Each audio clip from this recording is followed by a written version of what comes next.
তো প্রথমেই আমরা দেখে নেই এক্সপিরিয়েন্স 2.2.3 তে আমাদেরকে কি করতে হবে। Imagine you were in that class, কল্পনা করো তুমি সেই শ্রেণীকক্ষে ছিলে। অর্থাৎ উপরে যে আমরা গল্পটি পড়লাম, গল্পের যে শ্রেণীকক্ষ ছিল, আমাদের কল্পনা করতে হবে যে সেই শ্রেণীকক্ষে তুমিও ছিলে।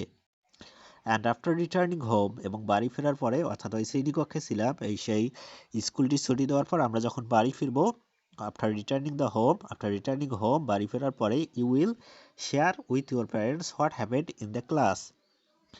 শ্রেণীকক্ষে কী কী হয়েছিল সেটা তুমি তোমার পিতামাতাকে শেয়ার করবে। Now discuss the following questions to decide on how you will do that.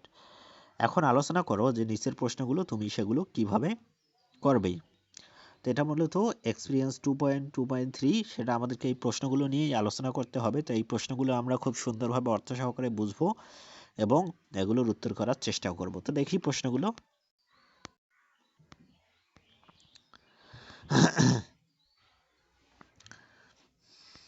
তো 1 নম্বর প্রশ্নটি হচ্ছে, বা এ নাম্বার প্রশ্নটি হচ্ছে, will you say everything to your parents that happened in the class, or you will tell them the important messages. তুমি শ্রেণীকক্ষে যেটা হয়েছিল তার সব কিছুই বর্ণনা করবে, নাকি ইম্পর্টেন্ট বা গুরুত্বপূর্ণ যে তথ্যগুলো রয়েছে সেটা তুমি তোমার পিতামাতাকে শেয়ার করবে। অর্থাৎ আমরা উপরে যেটা দেখলাম যে আমাদেরকে কল্পনা করতে হবে আমরা সেই শ্রেণীকক্ষে ছিলাম এবং সেই শ্রেণীকক্ষে আমরা বাড়ি ফিরে আমাদের পিতামাতাকে যা যা ঘটেছিল স্কুলে সেটা বলবো। এখন আমরা সবগুলো ঘটনাই বলবো নাকি ইম্পর্টেন্ট মেসেজগুলো বলবো। সাধারণত কিন্তু আমরা স্কুলে বা আমাদের বন্ধুদের সাথে যেটা হয় সেটা আমরা বাড়িতে গিয়ে সাধারণত যে ঘটনাগুলো ইম্পর্টেন্ট বা গুরুত্বপূর্ণ, যেগুলো মজার, সেগুলোই বলি। তো এটার উত্তর হবে, I will tell the important messages to my parents. আমি ইম্পর্টেন্ট মেসেজগুলো রয়েছে বা ইম্পর্টেন্ট যে তথ্যগুলো রয়েছে সেটা আমার পিতামাতাকে বলবো। এটা হচ্ছে এ নাম্বার অ্যান্সার। এখন আমরা বি নাম্বার প্রশ্নটি দেখি। Will you tell all the messages one after another or arrange them based on their importance. তুমি কি সেই মেসেজগুলো বা তথ্যগুলো একের পর এক বলবে, স্কুলে যেটা হয়েছিল সেটা একের পর এক বলবে, নাকি সেগুলো বলবে তুমি তাদের গুরুত্বের উপর ভিত্তি করে? অর্থাৎ স্কুলে যেগুলো হয়েছিল সেগুলো প্রথম থেকে শুরু পর্যন্ত সিরিয়ালি বলবে, নাকি যেটা গুরুত্বপূর্ণ সেটা আগে বলবে?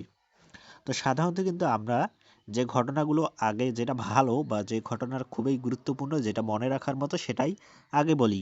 তো এটার উত্তর হবে, I will arrange them based on their importance. আমি সেগুলোকে তাদের গুরুত্বের উপর ভিত্তি করে বলবো আমাদের পিতামাতাকে। তো এটা বি নাম্বার অ্যান্সার। এখন আমরা দেখি সি নাম্বার অ্যান্সারটি কী হবে।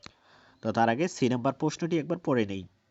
Will you share the information to your parents in your own words or use the quotation from the given text. তুমি কি সেই তথ্যগুলো তোমার পিতামাতাকে তোমার নিজের ভাষায় বর্ণনা করবে বা নিজের ভাষায় বলবে, নাকি উপরে যে টেক্সটটি আমরা পড়লাম সেই টেক্সট থেকে সরাসরি কোনো বাক্য উদ্ধৃতি দিয়ে তুলে দেবে?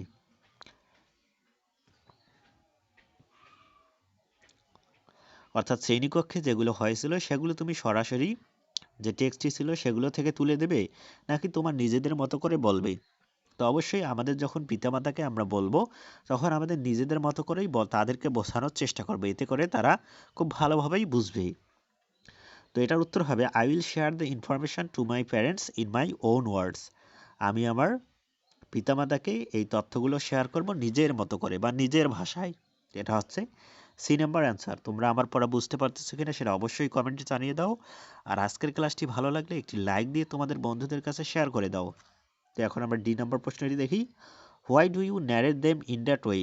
তুমি তাদেরকে বা সেই সব তথ্যগুলোকে কেন এইভাবে বর্ণনা করলে? অর্থাৎ আমরা কিন্তু সরাসরি যে টেক্সটটি ছিল সেই টেক্সট থেকে কোয়াটেশন মার্ক বা উদ্ধৃতি চিহ্ন দিয়ে তুলে দেয়নি।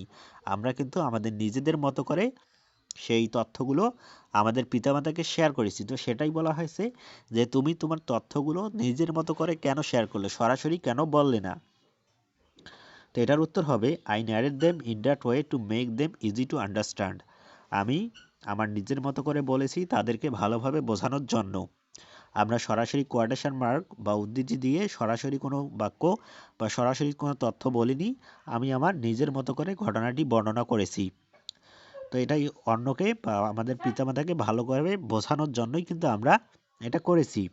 তো এখন আমরা ই নাম্বার প্রশ্নটি দেখি। তো ই নাম্বার প্রশ্নটি হচ্ছে, do you think the two different ways of narrating a conversation are both necessary?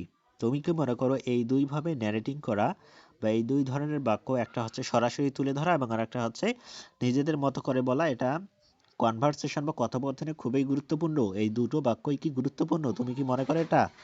Give reasons for your answer. তোমার অ্যান্সারের কারণটা বলো।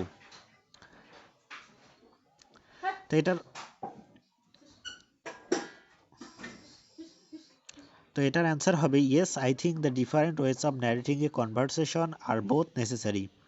আমি মনে করি দুই ধরনের এই বর্ণনা করাই এটা একটা কনভারসেশনে খুবই গুরুত্বপূর্ণ।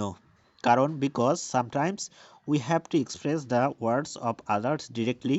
কারণ মাঝে মাঝে আমাদের অন্যের যে কথাটি সেটা সরাসরি তুলে ধরতে হয়। And sometimes we have to say the words of others in our own way.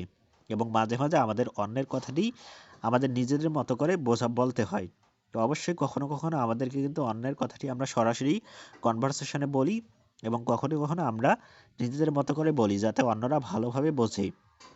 So two types of sentence are needed in conversation. তাই দুই ধরনের বাক্যই কনভারসেশন বা কথোপকথনের প্রয়োজন। এটা হচ্ছে ই নাম্বার অ্যান্সার। তোমরা আশা করি আজকের এই অ্যান্সারটি বুঝতে পেরেছো। আজকের ক্লাসটি করার জন্য অসংখ্য ধন্যবাদ। আর যদি বুঝতে পেরে থাকো তাহলে অবশ্যই একটি লাইক দিয়ে তোমাদের বন্ধুদের কাছে শেয়ার করে